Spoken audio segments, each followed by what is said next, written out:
effective implementation of the provisional measures ordered by the International Court of Justice.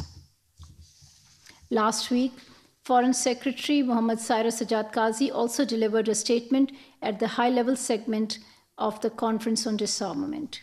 He underlined Pakistan's position in the disturbing normalization of the threat of force and aggression, the potential escalation of unresolved disputes into full-fledged conflicts, and the expansion of arsenal and deployment of destabilizing weapon systems in pursuit of strategic dominance.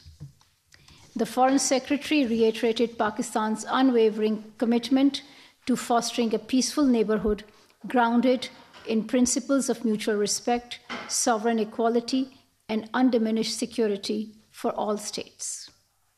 He also expressed the importance of an international instrument on negative security assurances, addressing military implications and artificial intelligence, and pursuing balanced reductions in armed forces and conventional armaments.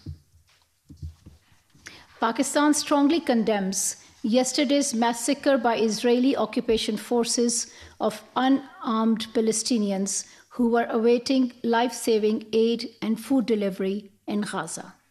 This massacre demonstrates a blatant disregard for civility and international humanitarian law and Israel's deliberate and inhumane policy of mass starvation. Pakistan reiterates its call for an immediate and urgent ceasefire, lifting of the inhumane siege, and unimpeded access of humanitarian aid to the people of Gaza. Israel must also face justice for its crimes against humanity being perpetrated with impunity against the Palestinian people. Pakistan denounces the decision by the Indian authorities to ban the Muslim Conference Jammu and Kashmir Bhat faction and Muslim Conference Jammu and Kashmir Sumji faction, while extending the current ban on the Jamaat-e-Islami Jammu and Kashmir for 5 more years. With this decision, a total of 8 Kashmiri political parties have been outlawed in Indian illegally occupied Jammu and Kashmir. Their leadership and cadres are also facing persecution. These oppressive measures reflect a vicious intent by India to stifle dissent and freedom of expression in IIOJK in complete disregard for international human rights and humanitarian law. India should immediately lift the curbs on banned Kashmiri parties, release all political prisoners and dissenters, and forthwith implement the UN Security Council resolutions on Jammu and Kashmir. Pakistan will continue to extend political, diplomatic, and moral support to our Kashmiri brothers and sisters for the just and peaceful settlement of the Jammu and Kashmir dispute in accordance with the UN Security Council resolutions.